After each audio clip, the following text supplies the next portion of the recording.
I would like to thank the organizer for giving me the opportunity to present this work, and I would like to thank you for still being there. It's been a long day. And the work I'm going to present you today is about the perception of money. And this work has been done together with Florent Méniel and Sacha Bourgeois-Gironde, who are here in the audience. So I'm not going to talk about neuroeconomics. As you have heard today, neuroeconomics is mainly about choices, about valuation, about decision-making. And while reading the literature in neuroeconomics, it appeared that there is this idea that we have a common valuation tool and that one of the instantiations of this common valuation tool is money. So we got interested into this topic of money a little bit incidentally. So we realized that despite the fact that money plays a central role in our societies, we don't know much about how the brain reacts to money. So what comes to mind when one sees this kind of picture is that the basic neural reaction to this type of pictures is greed or something like this. And we actually know from neuroscience, but also from many other fields, that money is a very powerful incentive.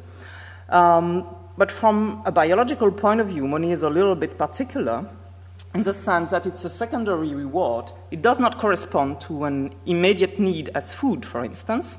But even if it's a secondary reward, not a primary one, it uses the same reward circuits as the ecological rewards that correspond to biological needs. But still, this left us with the very basic question, how is money perceived?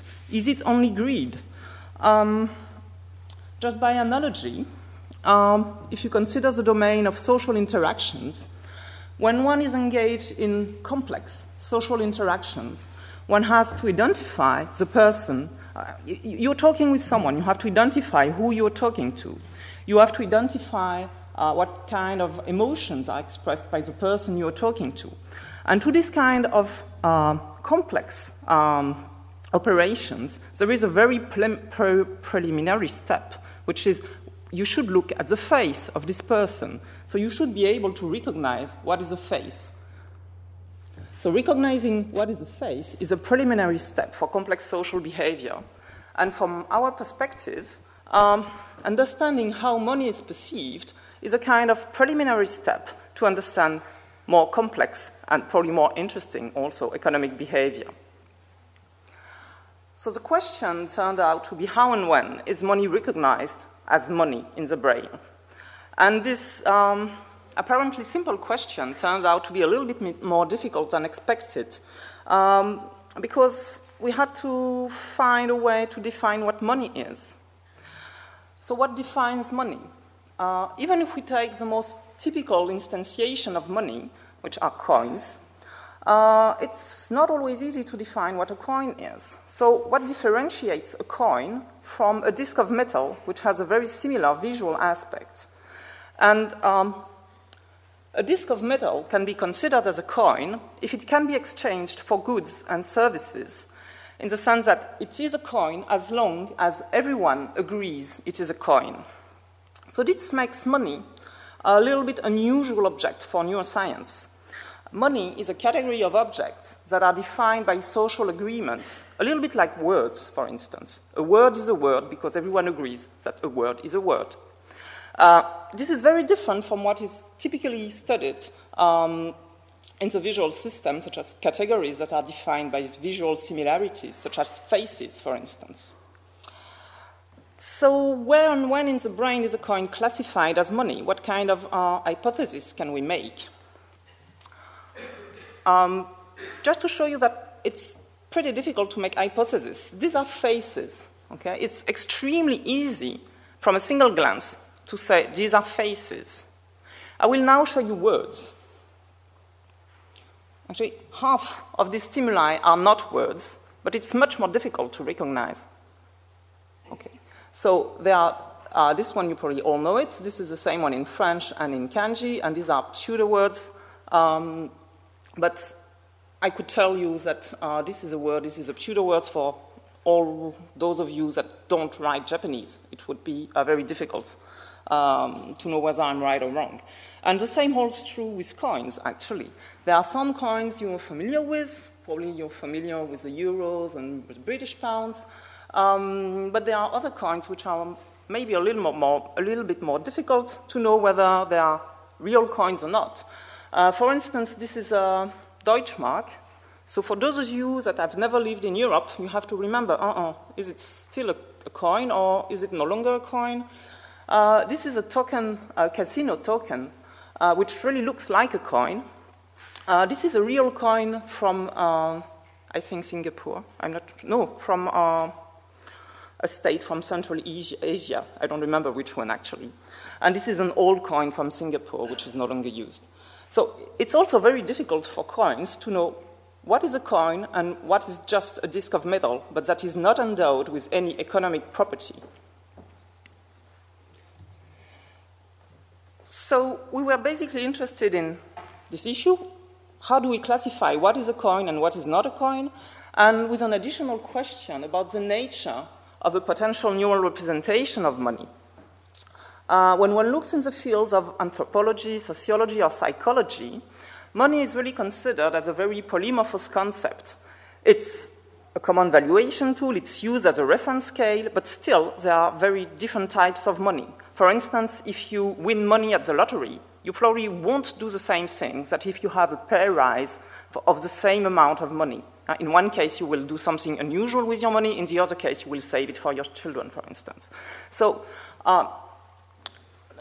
in economics, there is this fundamental hypothesis that money is exchangeable, fungible, and this suggests that at the neural level, there should be, at some point, a single general-purpose representation of money.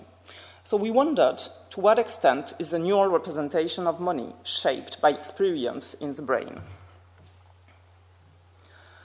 So we now have two factors of interest to study money in the brain. The first one is validity, what makes the difference between a coin and a disc of metal, and familiarity, whether the subject has had economic experience with the coins or not.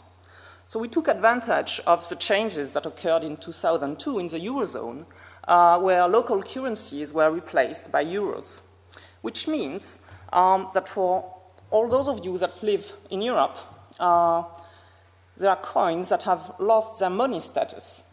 French franc in France, Deutschmarks in Germany, but still they retain their visual appearance. It's just that they have changed status. They are no longer money.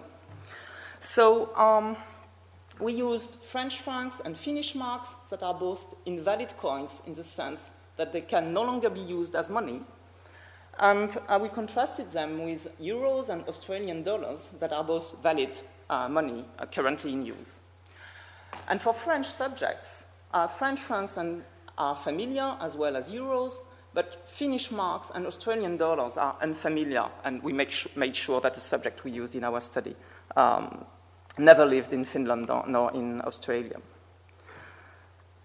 So basically, we have a typical 2x2 factorial design in which we contrasted valid versus invalid money and familiar with unfamiliar coins. So we can, in principle, answer our two questions: where and when is money detected, and does experience matter?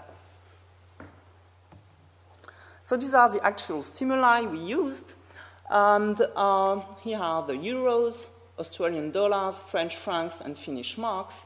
And in all cases, we used a unit of currency and 10-cent coins and made sure that they were at least a little bit similar in the sense that the value of the coin was written and these kind of things. We also had a series of scrambled controls. These are just scrambled pieces of coins just to make sure that our results are not due to low-level visual confounds. And subjects were instructed about the coins. We showed them a slideshow with this kind of information. Euros are currently in use in the Eurozone, together with the two coins we used in the experiments, as well as for Australian dollars, French francs that were used in France until 2002, and Finnish marks were used in Finland until 2002. And then we just made sure that subjects correctly understood this information. They had a small test. They were shown the pictures of coins, and they had to say whether the coins are currently in use or not, and from which region, and they had a feedback whether they were correct and incorrect. So we just made sure that they knew about the coins they were to see during the experiment. And this was how the experiment ran. Fixation cross, a coin, a delay, another coin, and then subject had to compare the current coin with the previous one. If they are different, they do nothing. If the current coin is similar to the previous one, they have to press a button, and then they get a feedback. So this is called the one-back comparison task in cognitive neuroscience. This is a very basic task. We are actually not interested in how the subject performs the task. We don't study the repeated coins. It's just to keep the subject busy and make sure that they are attending to the pictures. So economic validity is incidental to the task, and it has no effect on behavior. So we are studying those coins that are not repeated, and the subject does not react to them. And we are doing this using MEG, which is magnetoencephalographic recordings. For those of you who are not familiar with this technique, it records the currents generated by neural activity at the millisecond time scale.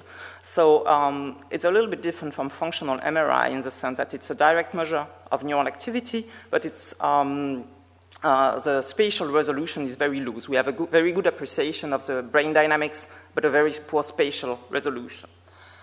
So we recorded 13 subjects in this experiment, and they were subjects older than in classical cognitive neuroscience experiments because we wanted to make sure that they were at least 27 in 2002.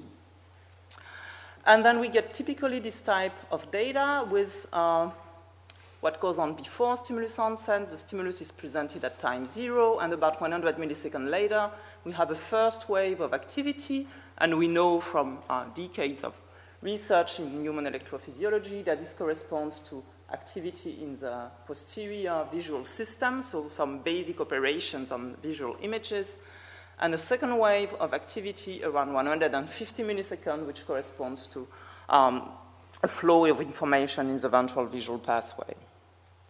So we first looked at the effect of our factors on the first wave of activity around 100 milliseconds, and we get indeed activity in the posterior visual system. But this activity is similar for valid and invalid coins, and as well for familiar and unfamiliar stimulus. So this is just a kind of confirmation that there is no low-level confound in our experiment.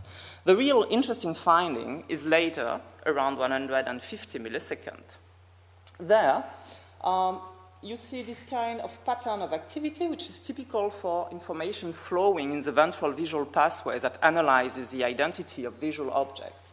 And here, what we find is that we have an activity which is different for valid coins in red, euros and dollars, than for invalid coins in black, French francs and Finnish marks, and over both left and right hemisphere.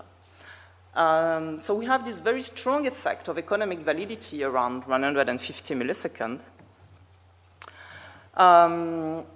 which corresponds to a reduction of activity for valid coins that is highly significant. This effect is completely absent from scrambled stimuli, so there is no low-level confound. And what came as a surprise was that the effect of validity is absolutely not influenced by familiarity. If you look at the curves here, the difference between euros and francs is the same as for Australian dollars and Finnish marks that the subject had never seen before the experiment. So we do observe a neural distinction between valid and invalid coins as early as 150 milliseconds that is not affected by prior economic experience. If we look at the results in an fMRI style and do some source localization, around 150 milliseconds, we find that there is activity in the ventral system. This is what is coded in gray here, that there is an activation of the ventral visual system. And then within this system, we looked at the economic validity effect on red to yellow scale that you can see here. So you can see that the effect is found within the regions that are known to analyze visual objects, such as faces, for instance. So this validity effect is found in the ventral visual system.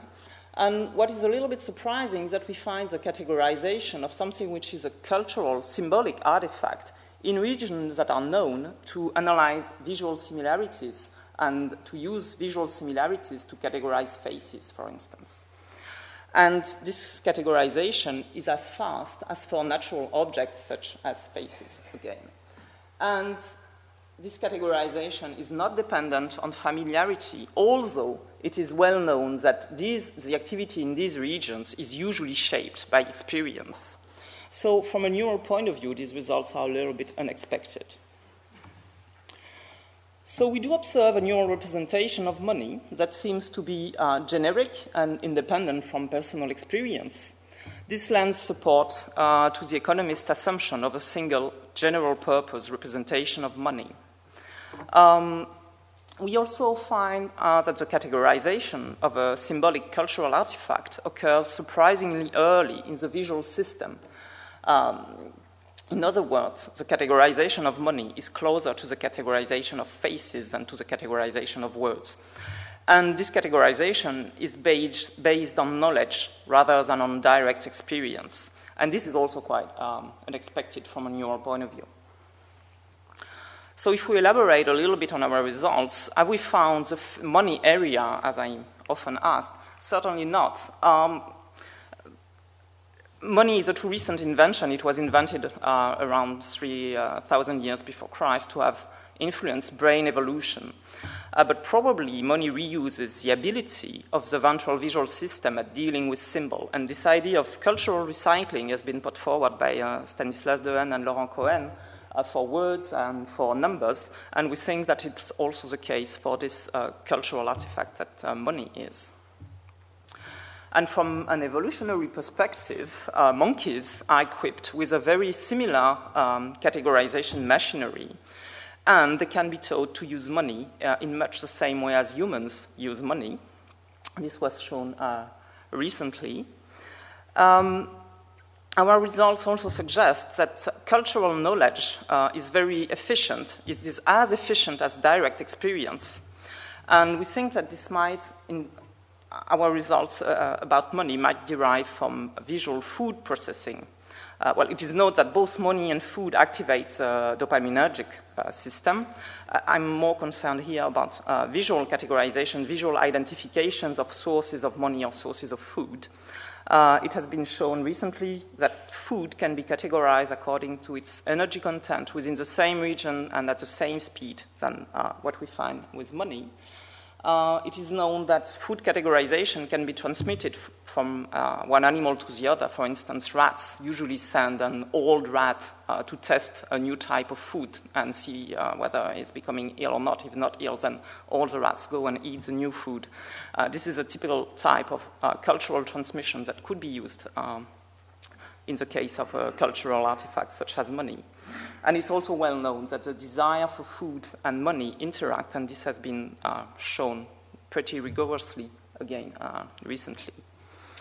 So whatever the neural processes, money processing is rooted in some older ecological processing. Food is only one possibility, but whatever the process, the ease with which the category money is processed by the brain probably participates to the worldwide success of money. And thank you for your attention.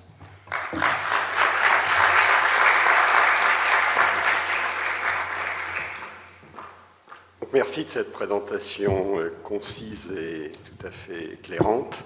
Je passe la parole à ceux qui souhaitent intervenir en français ou en anglais. Stanislas. Oui, c'est un exposé très intéressant. Je pense que la vitesse avec laquelle tu trouves que l'argent est traité est tout à fait compatible avec d'autres expériences, et notamment à nouveau celle de Mathias Pessiglione, qui montre que même une pièce de monnaie d'une livre ou d'un penny qui est présentée de façon subliminale et qui est masquée conduit encore à des effets importants sur la motivation des sujets. C'est-à-dire qu'il y a une forme de motivation subliminale.